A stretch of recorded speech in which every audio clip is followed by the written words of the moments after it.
بسم اللہ الرحمن الرحیم اللہم صلی علی سیدنا محمد وعلی آل سیدنا و مولانا محمد ادرکنا یا رسول اللہ صلی اللہ علیہ وسلم۔ کل میں نے جو حدیث بیان کی تھی اس حدیث کا خلاصہ یہ ہے، اللہ کے رسول صلی اللہ تعالی علیہ وسلم نے ارشاد فرمایا ہے کہ میں ایسی ایک آیت جانتا ہوں، مجھے ایسی ایک آیت پتہ ہے کہ اگر لوگ اس آیت پہ عمل کرنا شروع کر دیں تو وہی ایک آیت ان کے رنج و غم کو دور کرنے کے لیے کافی ہو جائے گی، اور وہ آیت کریمہ یہ ہے وَمَن يَتَّقِ اللَّهَ يَجْعَلْ لَهُ مَخْرَجًا وَيَرْزُقْهُ مِنْ حَيْثُ لَا يَحْتَسِبُ۔ اس کا مطلب ہے جو اللہ سے ڈرتا ہے، اللہ اس کے غموں اور پریشانیوں سے نجات کا چھٹکارا پیدا فرما دیتا ہے، اور اللہ اسے وہاں سے روزی دیتا ہے جہاں سے اس کا وہم و گمان بھی نہیں ہوتا۔ آج جو حدیث میں آپ حضرات کے سامنے پیش کر رہا ہوں، یہ حدیث بھی بہت ہی اہم ہے اور بہت کچھ اس حدیث میں آپ کو سیکھنے کے لیے ملے گا۔ حدیث کے راوی ہیں حضرت انس رضی اللہ تعالیٰ عنہ۔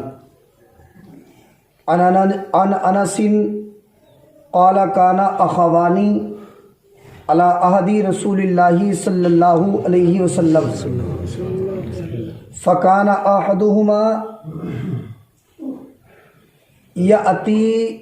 یاتی النبی صلی اللہ علیہ وسلم والآخر یحترف فشکل مخترف اخاہ النبی صلی اللہ علیہ وسلم فقال لعلک ترزق به، رواہ الترمذی وقال ھذا حدیث غریب۔ یہ حدیث ترمذی شریف میں بھی موجود ہے۔ پہلے اس حدیث کا ترجمہ سنیں اور پھر انشاءاللہ میں اس کی تشریح کروں گا۔ حضرت انس رضی اللہ تعالی عنہ سے روایت ہے، وہ فرماتے ہیں کہ رسول اللہ صلی اللہ علیہ وسلم کے ظاہری زمانے میں، رسول اللہ صلی اللہ علیہ وسلم کے ظاہری زمانے میں دو بھائی تھے۔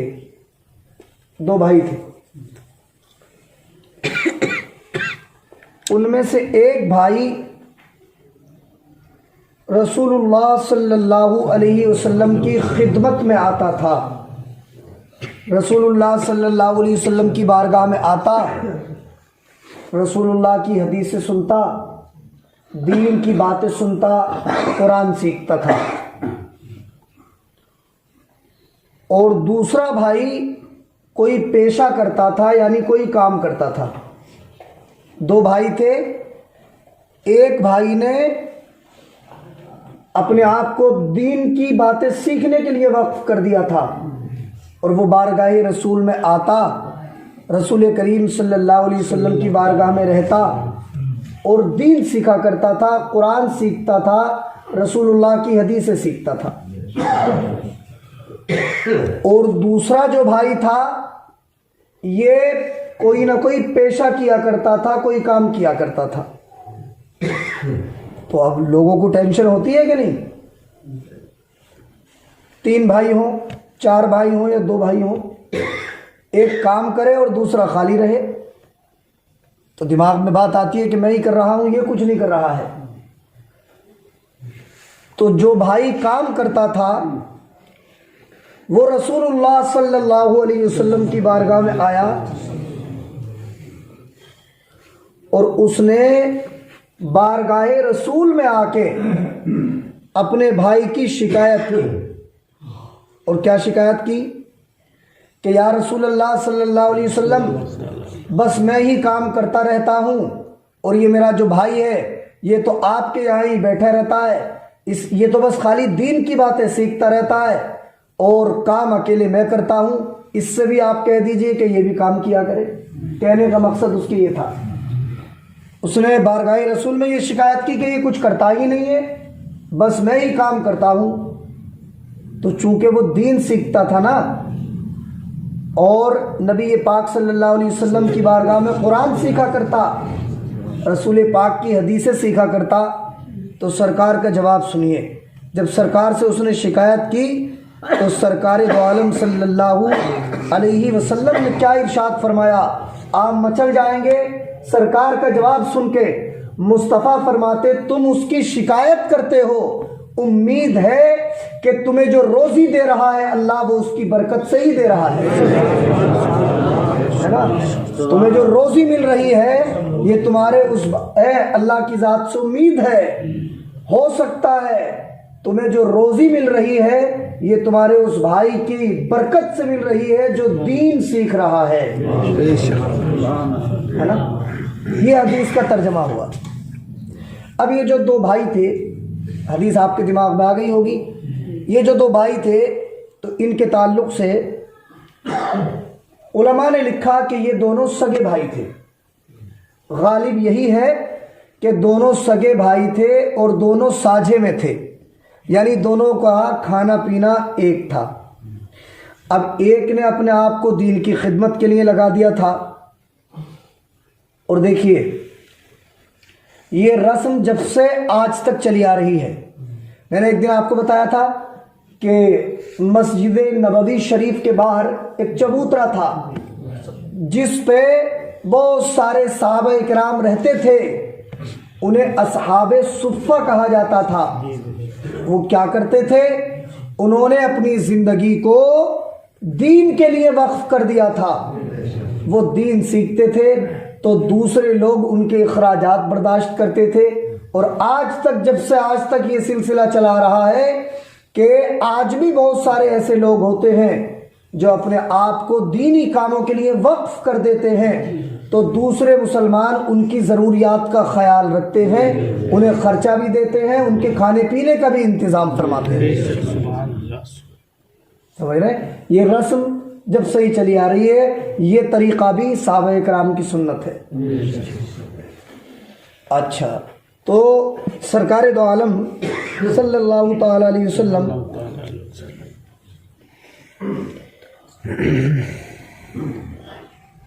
جب اس نے شکایت کی دوسرے بھائی نے بارگاہ رسول میں, تو اللہ کے رسول صلی اللہ تعالی علیہ وسلم نے ارشاد فرمایا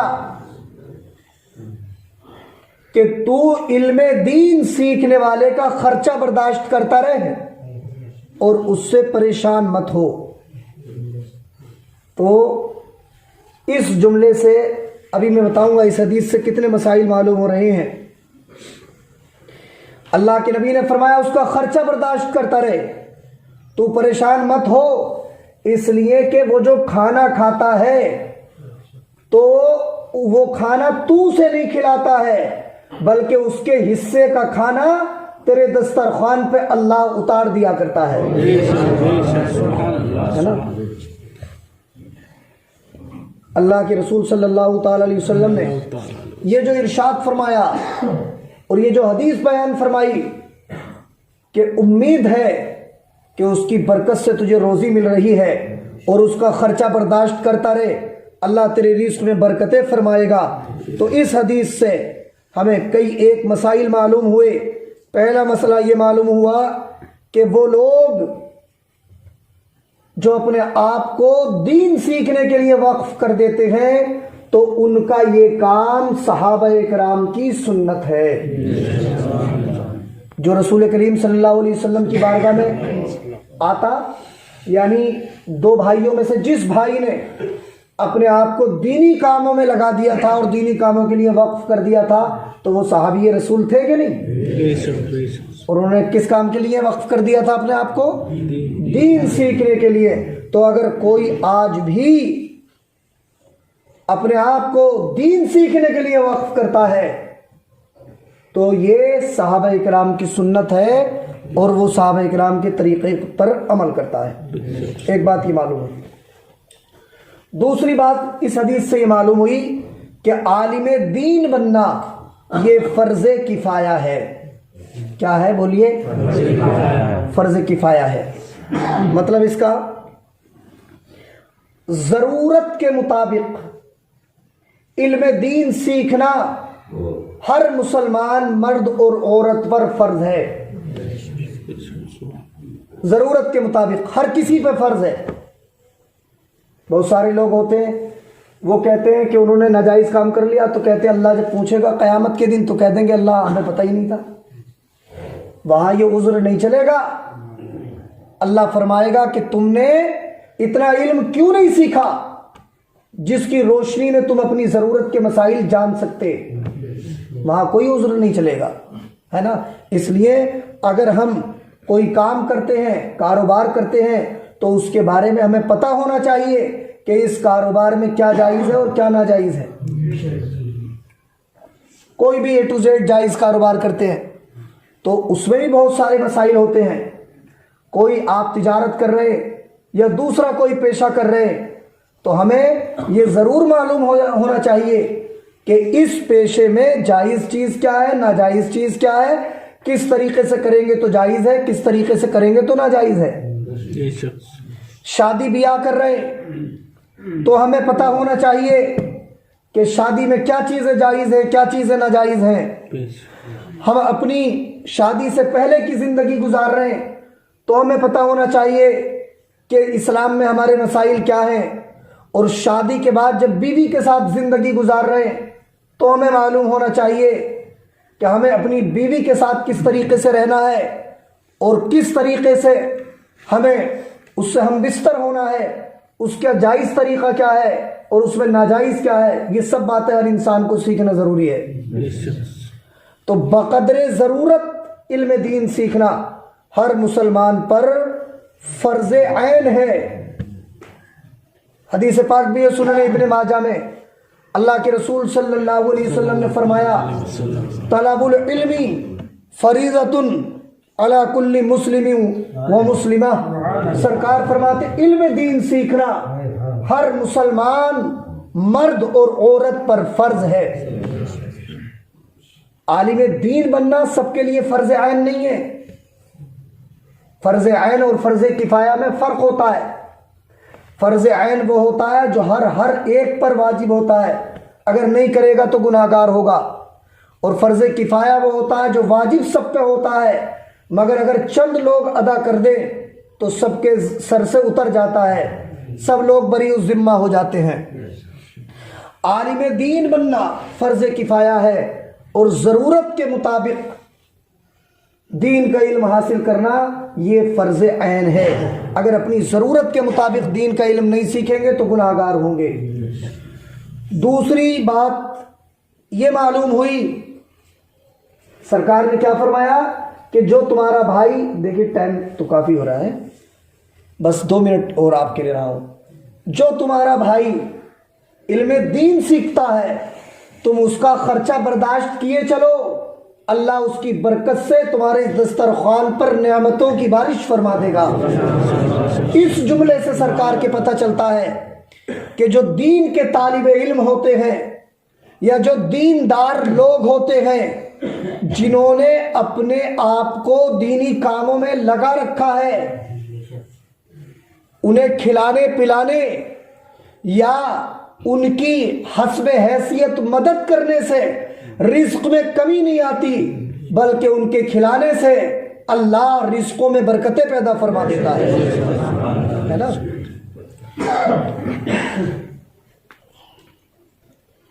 اور جو ہے قرآن کریم میں بھی ہے، اللہ تبارک و تعالی نے ارشاد فرمایا وَآتِ ذَا الْقُرْبَى حَقَّهُ وَالْمِسْكِينَ وَابْنَ السَّبِيلِ، کہ حقدار کو اس کا حق ادا کرو، مسکین کو اس کا حق ادا کرو، اور مسافر کی مدد کرو، مسافر کو اس کا حق ادا کرو۔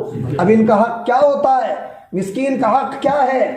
ہم اس کی مدد کر دیں، حسب حیثیت اس کے اخراجات برداشت کر لیں، یہی تو مسکین کا حق ہے نا۔ ہمیں چاہیے کہ ہم دینداروں سے قربت اختیار کریں، اور کوئی دین کا طالب علم ہو تو اسے حقیر نہ جانے، ہے اسے حقیر جاننا گویا کہ دینی تعلیم کو حقیر جاننا ہے، اور دینی تعلیم کو حقیر جاننا قرآن و حدیث کو حقیر جاننا ہے، اور قرآن و حدیث کو حقیر جاننا کفر ہے۔ اس لیے کوئی بھی دین کا طالب علم ہو ہم اس کی عزت کریں، ہے نا، ہم سے اگر بن پڑتا ہے تو اس کی مدد کریں، اور نہیں بن پڑتا تو اگر مدد بھی نہیں کرتے تو اسے ہم کسی سے کمتر یا حقیر نہ جانیں۔ اگر اسے حقیر جانیں گے تو اللہ اور رسول ناراض ہوں گے۔ اللہ مجھے بھی آپ کو بھی عمل کی توفیق عطا فرمائے۔ بسم اللہ الرحمن الرحیم۔ پروردگار دو عالم تیری دی توفیق سے یہ میں نے درس حدیث ہوا، اس میں جو بھی غلطی ہو گئی اللہ معاف فرما، اپنے حبیب کے وسیلے سے ہم سب کو نیک اعمال کی توفیق عطا فرما، بد اعمالیوں سے بچنے کی توفیق عطا فرما۔ یا اللہ ہم سب کی پریشانیوں کو دور فرما، ہمارے گھروں سے بے برکتیوں کو دور فرما۔ یا اللہ نماز پنجگانہ کی پابندی کی توفیق عطا فرما۔ صلی اللہ تعالی علی خیر خلقہ محمد و آلہ و صحبہ اجمعین برحمتک۔